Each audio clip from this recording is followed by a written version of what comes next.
امریکہ 54 billion dollar بیرونی امداد کے لیے دیتا ہے، لیکن ہم اپنے ملک کو کوئی رقم نہیں دیتے۔ ہم نے پاکستان کو 1.3 بلین ڈالر امداد کی مد میں دیے ہیں، لیکن انہوں نے ہمارے لیے کچھ بھی نہیں کیا۔ میں نے اس مدد کو روک دیا ہے۔ بہت سارے لوگ میرے اس اقدام کو نہیں جانتے، لیکن میں پاکستان کے ساتھ دوستانہ تعلقات کا متمنی ہوں۔ لیکن پاکستان ہمارے دشمنوں کو پناہ دیتا ہے اور ان کی حفاظت کرتا ہے۔ ہم ایسا کبھی بھی نہیں کر سکتے، لیکن میں پاکستان کی نئی حکومت سے جلد ہی مستقبل قریب میں ملاقات کرنے کی خواہش رکھتا ہوں۔ ہم پاکستان کو 1.3 بلین ڈالر کی امداد دیتے تھے جیسے کہ یہ پانی ہو۔ میں نے نہ صرف اس امداد کو روکا بلکہ ماہانہ اور سالانہ بنیادوں پر دی جانے والی امداد کو بھی روک دیا ہے۔ یہ وہ ملک ہے جس نے اقوام متحدہ میں ہمیں کبھی بھی ووٹ نہیں دیا۔ ہم ان کو بلین ڈالر امداد میں دیتے ہیں، لیکن یہ ممالک ہمیں کبھی بھی اقوام متحدہ میں ووٹ نہیں دیتے۔ پھر کچھ ایسے ممالک ہیں جنہوں نے عراق میں امریکہ کے ساتھ 200 فوجی بھیجے، یا شام یا افغانستان میں چند سینکڑوں فوجی بھیجے، اور پھر امداد سے فائدہ اٹھاتے ہوئے جتلاتے ہیں کہ ہم نے انہیں فوجی بھیجے، اور یہ ممالک ہمیں بلین ڈالر کا نقصان پہنچا رہے ہیں۔ میں آپ کو اس کی مثال دیتا ہوں۔ بھارت کے وزیر اعظم نریندر مودی مجھے بار بار بتاتے ہیں کہ انہوں نے افغانستان میں ایک لائبریری قائم کی ہے، حالانکہ جتنا پیسہ لائبریری پر لگا ہے اتنا ہم 5 گھنٹے میں خرچ کرتے ہیں افغانستان میں۔ مودی لائبریری کے قیام کی بنیاد پر بار بار کہتا ہے کہ وہ سمارٹ ہے، سمجھدار ہے، اور یہ کہ امریکہ کو اس کا شکریہ ادا کرنا چاہیے۔ مجھے نہیں معلوم کہ افغانستان میں اس لائبریری سے کون مستفید ہو رہا ہے۔ بھارت کو چاہیے کہ وہ افغانستان میں مداخلت نہ کرے۔ میں ان کو اپنے جرنیلوں کی مثال دیتا ہوں۔ میں نے اپنے جرنیلوں کو وہ تمام رقم دی جو ان کو چاہیے تھی، لیکن انہوں نے افغانستان میں کوئی خاطر خواہ کارکردگی نہ دکھائی۔ ہمارے جرنیل 19 سال سے افغانستان میں جنگ لڑ رہے ہیں۔ جنرل میٹس کو میں نے 700 بلین ڈالر کی امداد دی۔ وہ اگلے سال تک میرے مشکور رہے۔ اگلے سال میں نے 700 بلین ڈالر کی امداد بھی دی۔ ان کو یقین نہیں آ رہا تھا، حالانکہ نئے F-35 اور F-18 طیاروں سمیت جہاز اور میزائلوں کی کارکردگی کے باوجود جو کارکردگی انہوں نے افغانستان میں دکھائی وہ بالکل ناقابل قبول ہے۔ میں ان کی کارکردگی سے بالکل خوش نہیں ہوں۔ اوباما نے اسے نکال دیا تھا، میں نے بھی نکال دیا ہے۔ مجھے نتائج چاہیے۔ اب ہم وہ کام کریں گے جس سے خاطر خواہ نتائج اخذ کیے جا سکیں، جو درست ہوگا۔ ہم طالبان سے مذاکرات کریں گے۔ ہم بہت سارے لوگوں سے مذاکرات کریں گے۔ کیونکہ آپ نے بھارت کی بات کی تو میں بتاتا چلوں کہ افغانستان میں بھارت موجود ہے، روس موجود ہے۔ روس سوویت یونین کی شکل میں افغانستان گیا، لیکن افغانستان نے اسے سوویت یونین سے صرف روس بنا دیا۔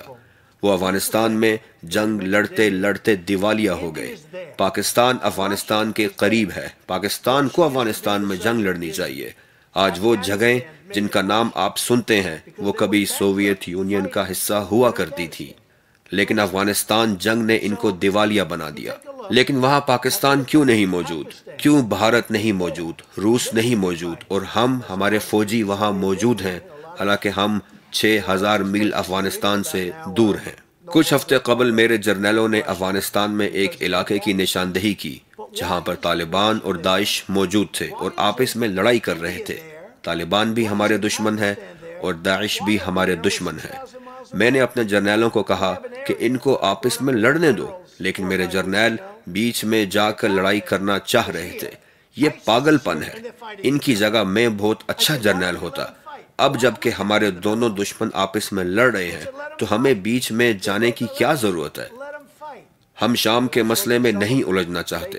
شام کی جنگ ہم تبھی ہار گئے تھے جب اوباما نے اسدی حکومت کے ریڈ لائن کراس کرنے پر کوئی جوابی رد عمل نہ دیا تھا۔ ہم تبھی شام کی جنگ ہار چکے تھے۔ ہم وہاں پر کیا کر رہے ہیں؟ لوگ کہتے ہیں کہ ہمارے نکلنے سے روس خوش ہوگا۔ ہم شام میں ہمیشہ کے لیے نہیں رہنا چاہتے۔ شام ایک طرف صحرا تو دوسری طرف موت ہے۔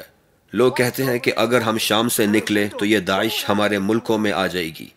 میں کہتا ہوں ہاں ٹھیک ہے، لیکن بہت کم تعداد میں آئے گی۔ ایران میرے آنے سے پہلے انتہائی مختلف نوعیت کا ملک تھا۔ مشرق وسطیٰ اور دیگر خطہ جات میں جتنی بھی لڑائیاں جاری تھی، ان میں ایران کسی نہ کسی طرح ذمہ دار رہا تھا۔ آپ شام کو دیکھیں، یمن، سعودی عرب کو دیکھیں۔ میں نے اپنے آپ سے پوچھا کہ یہ لوگ تو ہر جگہ ہیں، ان کو کیسے روکا جا سکتا ہے؟ جبکہ اوباما نے ان کو $150 ملین اور $1.8 بلین امداد بھی دی۔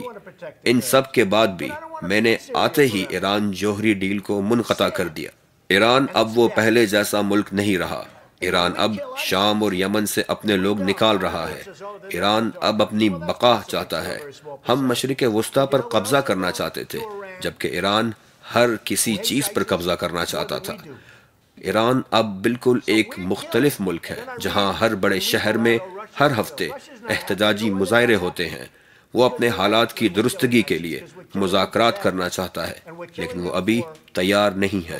میں جب عراق کے اپنے جرنیلوں سے ملا تو میں نے ان سے پوچھا کہ انہوں نے پہلے عراق سے انخلا کیوں نہیں کیا، تو انہوں نے صرف یہ بات کہی کہ ہمارے کمانڈروں نے ہمیں اس پر حکم دیا، اور یہ کہ ہم صرف ان کے آرڈر لیتے ہیں۔ ہمیں شام میں ہونا ہی نہیں چاہیے تھا۔ ہم وہاں صرف چند ہٹس کرنے کے لیے گئے تھے۔ ہمیں کئی سالوں پہلے ہی شام سے نکل آنا چاہیے تھا۔ میں نہیں چاہتا کہ ہم شام میں مزید رہیں۔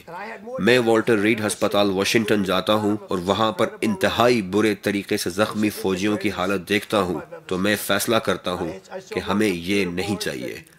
ہمیں یہ پیسہ اپنے ملک کی ترقی اور فوج پر لگانا چاہیے، نہ کہ روزانہ اس کو ضائع کرنا چاہیے۔